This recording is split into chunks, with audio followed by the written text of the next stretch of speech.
అయోధ్య ఆధ్యాత్మిక శోభను సంతరించుకుంది. పట్టణ పురవీధులన్నీ శ్రీరామ నామస్మరణతో మారుమోగుతున్నాయి. సీతారాముల ప్రతిమలు, స్వాగత తోరణాలు, విద్యుత్ కాంతులతో అయోధ్య శోభాయమానంగా వెలుగుతోంది. ఎక్కడ చూసినా పండగ వాతావరణం కనిపిస్తోంది. సాధారణ భక్తజనంతో పాటు సాధు సంతుల రాకతో ఆధ్యాత్మిక శోభ ఉట్టిపడుతోంది. కోట్లాది హిందువుల ఎన్నో ఏళ్ల నిరీక్షణకు తెరదించుతూ అయోధ్య రామాలయ ప్రారంభోత్సవ మహాక్రతువు మరికొద్ది గంటలలో జరగబోతోంది. ఇప్పటికే అయోధ్య రామాలయంలో ఏర్పాట్లన్నీ పూర్తయ్యాయి.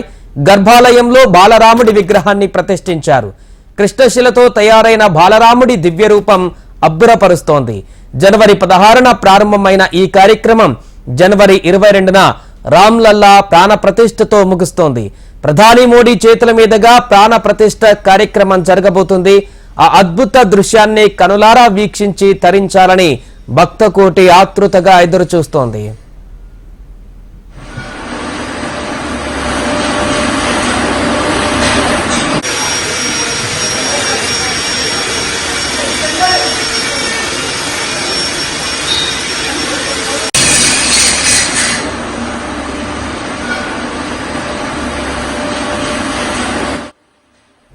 కోదండరాముడు కోట్లాది మంది ప్రజలకు ఆదర్శప్రాయుడు. ఆయన నామమే ఎన్నో జన్మల పుణ్యఫలం. మానవ రూపంలో ఈ నేలపై నడయాడిన ఆ దేవదేవుడు భారతీయులకు ఓ మార్గ నిర్దేశకుడు. ఆయన అనుసరించిన ధర్మం అందరికీ ఆచరణ మార్గం.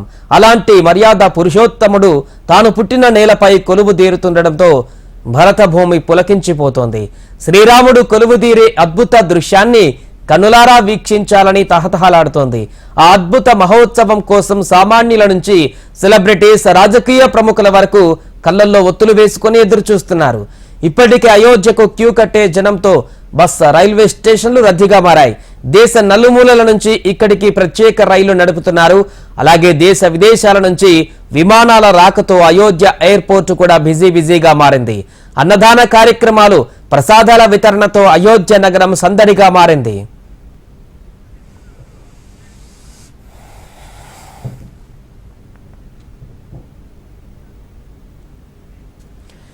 అయోధ్యలో కొనసాగుతున్నటువంటి సంబరాలకు సంబంధించిన పూర్తి వివరాలు మా ప్రతినిధి శిరీష్ అయోధ్య నుంచి మరిన్ని వివరాలు అందిస్తారు.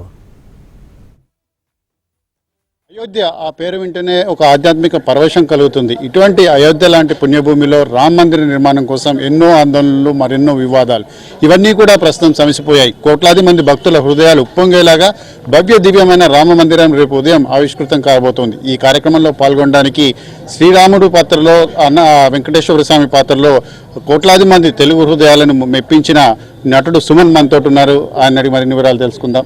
సార్, 550 సంవత్సరాల నుంచి రామ మందిర నిర్మాణం కోసం ఒక స్ట్రగుల్ జరుగుతోంది.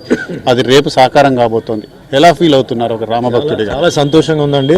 ఎందుకంటే ఇంత స్ట్రగుల్ చేసి, ఇంత కష్టపడి ఎన్నో సంవత్సరాల నుంచి ఈ గుడి విషయం, దీని గురించి చర్చ జరిగి ఆఖరికి దీనికి ఒక ముగింపు వచ్చింది. అదే మాదిరిగా గుడి కట్టాలని చెప్పి చాలా మంది అనుకుంటున్నారు, కానీ దాంట్లో చాలా భగవంతుడి ఆశీర్వాదం లేకపోతే జరగదు. అయితే ఇక్కడ పూర్తిగా 100% నేను ఫీల్ అయ్యేది ఏంటంటే భగవంతుడు ఆశీర్వాదం ఉండబట్టే ఇన్ని ఇబ్బందులు వచ్చినా, ఇన్ని అడ్డంకులు వచ్చినా అన్నింటిని దాటుకొని అందరూ ఆశీర్వాదాలు, అందరూ పూజలతో ఏంటంటే ఈరోజు గుడి అంటే అది అయిపోయింది. రేపు మోడీ గారు వచ్చి చేయబోతున్నారు. సో దానికి ముఖ్యంగా మోడీ గారు, ప్రధానమంత్రి మోడీ గారు నేను ధన్యవాదాలు చెప్తున్నాను. ఎందుకంటే భగవంతుడు ఏంటంటే ఈ గుడి నిర్మాణం ఆయన చేతులతో చేయాలని చెప్పేసి నేను బహుశా అనుకోవడం ఏంటంటే ఆయన్ని ఇక్కడ ప్రధానమంత్రిగా పెట్టి ఆయన్ని ఈ గుడి చేయడానికి వాళ్ళు ఆర్డర్ ఇచ్చారు. అదేవిధంగా ఆయన చేశారు, ఎంతో భక్తితో చేశారు. అద్భుతమైన ఒక గుడి. అసలు టోటల్గా వరల్డ్లోనే one of the wonders of the world కింద ఇది ఉంటుందని నేను అనుకుంటున్నాను. అద్భుతమైన ఆర్కిటెక్చర్. అదే మాదిరిగా దేశంలో ఉన్న ప్రతి ఒక్కరు కాశ్మీర్ టు కన్యాకుమారి వరకు వాళ్ళ సైడ్ నుంచి ఎంత కాంట్రిబ్యూట్ చేయాలో అవన్నీ వాళ్ళు కాంట్రిబ్యూట్ చేసినట్టు భక్తితో కాంట్రిబ్యూట్ చేశారు. ఏదో కమర్షియల్గా ఏదో కాదు, ప్యూర్ భక్తితో, అభిమానం, ప్రేమతో వాళ్ళు చేశారు. సో అట్లా వాళ్ళు కూడా ధన్యవాదాలు చెప్తే ఈ ఒక గుడి నిర్మాణ విషయంలో ఎవరెవరు సహకరించారు, ముఖ్యంగా ఇక్కడ చూసారంటే తెలంగాణ మన యూత్ అందరూ ఉన్నారు. వీళ్ళందరూ అంటే భోజనాలు, అంటే వచ్చి పోయే వాళ్ళకి అందరికీ ఏంటంటే భోజనాలు డే అండ్ నైట్ పాపం 1 మంత్ నుంచి చేస్తున్నారు. అట్లా అందరూ ఒక అభిమాన ప్రేమతో ఈ ఒక గుడి అంటే దీనికి మంచి గుర్తింపు రావాలి, ఇది బాగా సక్సెస్ అవ్వాలని చెప్పి చేస్తున్నారు. సో అందరికీ నేను పేరున నేను ధన్యవాదాలు చెప్తున్నాను. 1947 నుంచి ఇప్పటి వరకు కూడా చాలా ఆందోళనలు జరిగాయి, చాలా వివాదాలు అనేవి కూడా వచ్చాయి. కానీ ప్రస్తుతం ఆ మహత్కర ఘట్టం అనేది కూడా సాక్షితం కాబోతోంది. సో మీరు దీన్ని ఏం చెప్పబోతున్నారు? ఎందుకంటే రామభక్తులకు ఎటువంటి మెసేజ్ ఇవ్వబోతున్నారు? అద్భుతమైన ఒక టెంపుల్ ఇది. భగవంతుడు కూడా ఎందుకు ఇన్ని సంవత్సరాలు అది లాగారని చెప్పి తెలియదు. అది ప్రతిదానికి ఒక టైం అంటారు. టైం ఇప్పుడు వచ్చింది దానికి. సో ఈ టైం జరగాలని ఉంది. రేపు చాలా మంచి ముహూర్తం. సో ఇది జరగబోతుంది. సో అందరూ ఏంటంటే సహకరించాలి. భారతదేశం అనేది ఒక సెక్యులర్ కంట్రీ అండి. ఇప్పుడు ఇక్కడ హిందూ, ముస్లిం, క్రిస్టియన్, సిక్, పార్సీ, జైన్, బుద్ధిస్ట్ అందరూ ఉండాలి. ఇది నేను సెక్యులరిజం, నేనేదో హిందూ అని చెప్పి నేనేదో చెప్పట్లేదు. నేను సెక్యులర్ ఎందుకంటే నేను ఈరోజు ఈ స్థాయికి నేను ఉన్నానంటే ఒక సెక్యులరిజం వల్ల. అంటే నా కోవర్కర్స్, నా ప్రొడ్యూసర్స్, నా డైరెక్టర్స్, నా టెక్నీషియన్స్, నా ఆర్టిస్ట్ వీళ్ళందరూ హిందువులే కాదు. వీళ్ళందరూ దీంట్లో అన్ని కులాలు, అన్ని మతాలు ఉన్నారు. అందరూ హ్యాపీగా ఉండాలి. ఎందుకంటే ఇక్కడ భారతదేశంలో ఒకటే ప్లేస్ అండి, అన్నిటికీ పర్మిషన్ ఉంది. ఒక మసీది, ఒక చర్చ్, మీరు ఏం చేయాలంటే చేయవచ్చు, ఏ పూజ కావాలంటే చేయవచ్చు, ఏ ఫంక్షన్ కావాలంటే చేయవచ్చు. మీకు ఎక్కడికి వెళ్ళినా మీకు ఏంటంటే దానికి పర్మిషన్ కావాలి, శబ్దం రాకూడదు. ఇక్కడ శబ్దం తప్పితే మిగతా అన్ని చేసుకోవచ్చు అనమాట.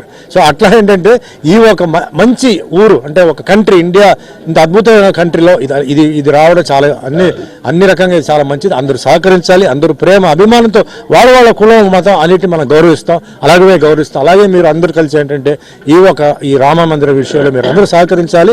ఇది అన్ని పెద్ద సక్సెస్ అవ్వాలని మనస్ఫూర్తిగా కోరుకుంటాం. సార్, మీరు అయోధ్య ఆహ్వానాన్ని ఏ విధంగా భావిస్తారు? ఎందుకంటే అయోధ్య ప్రారంభోత్సవ కార్యక్రమానికి మీకు ఆహ్వానం అందింది, దాన్ని ఎలా ఫీల్ అవుతున్నారు?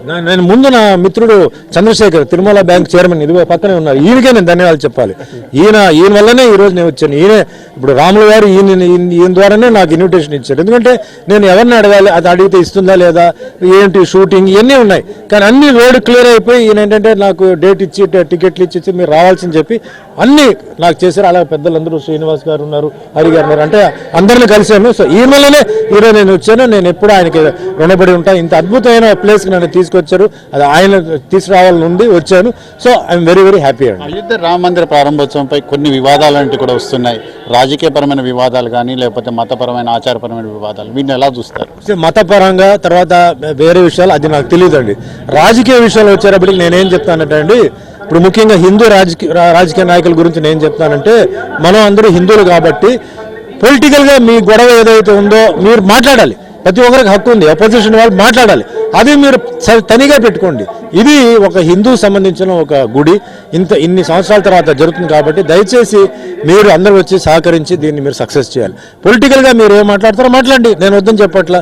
అది మీరు ఒపోజిషన్లో మీరు ఏం తిట్టాలో అడగాలో అది అడగండి. దీన్ని పోయి ఏదో కాంట్రవర్షియల్ చేసి ఎస్ అంటే నో అంటే ఎస్ అని చెప్పడం ఇలా కాకుండా చేయాలి. మరి మిగతా విషయాలు అంటే మిగతా మీరు ఏదైతే చెప్పారో అది నాకు తెలియదు కాబట్టి ఆ విషయాలను నేను జోక్యం చేసుకోవట్లేదు. నేను ఓన్లీ పొలిటికల్గా మనందరూ కలిసి ఉండాలి కాబట్టి మీరు పొలిటికల్ చేసి దీనికి ఏదో చెడ్డ పేరు తీసుకురావాలని చెప్పి దయచేసి మీరు చేయవచ్చు. ప్రముఖ పుణ్యక్షేత్రాల్లో మీలాంటి వాళ్ళు కొన్ని సేవా కార్యక్రమాలు లాంటివి కూడా చేపడతారు. ఇప్పుడు వారణాసి కానీ లాంటి చోట ఇప్పుడు ఈ విశ్వ హిందూ పరిషత్ ఈ అన్నదాన కార్యక్రమం ఇవంతా చూసిన తర్వాత భవిష్యత్తులో మనం మీకు సేవా కార్యక్రమాలు చేయాలన్న ఆలోచన కలిగిందా? సార్ ఇప్పుడు దీన్ని చూసే కాదు సార్, ఇంకా నేను లేకుండానే నా అభిమానులు అందరూ ఏంటంటే ఆ కార్యక్రమాలు చేస్తూనే ఉన్నారు. నేను దానికి కాంట్రిబ్యూట్ చేస్తూనే ఉన్నాను.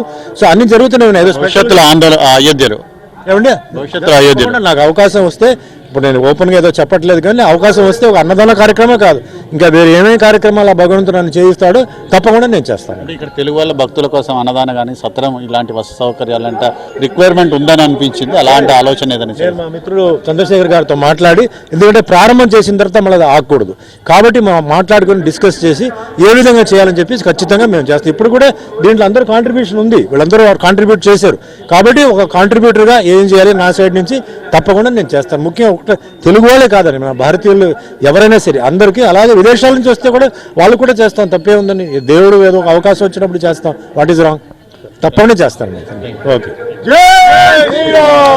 సోది మొత్తం మీద కూడా ఒక రామభక్తుడిగా రేపు రామ మందిర ప్రారంభోత్సవ కార్యక్రమానికి తనకు ఆహ్వానం రావడం అనేది కూడా అదృష్టంగా భావిస్తున్నాను. రాముడు పిలుపు మేరకే తను ఇక్కడికి వచ్చాను. అయితే ఎటువంటి రాజకీయాలకు వివాదాలకు తావివ్వకుండా ప్రతి ఒక్క హిందువు కూడా రామ మందిర ప్రారంభోత్సవ కార్యక్రమానికి హాజరు కావాలి, ఆ రాముడి ఆశీస్సులు పొందాలని చెప్పేసి కూడా హీరో సుమన్ చెప్తున్నారు. అయోధ్య నుంచి కెమెరామెన్ పవన్తో శిరీష్, హెచ్ఎం.